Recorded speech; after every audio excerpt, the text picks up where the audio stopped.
welcome to part 4 of the lock review series.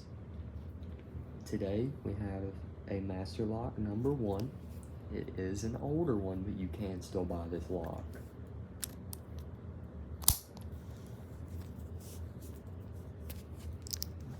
Shackle test as always.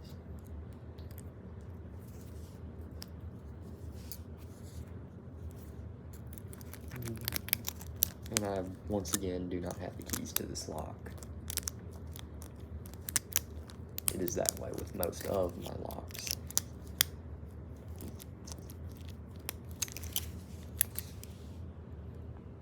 But I do not need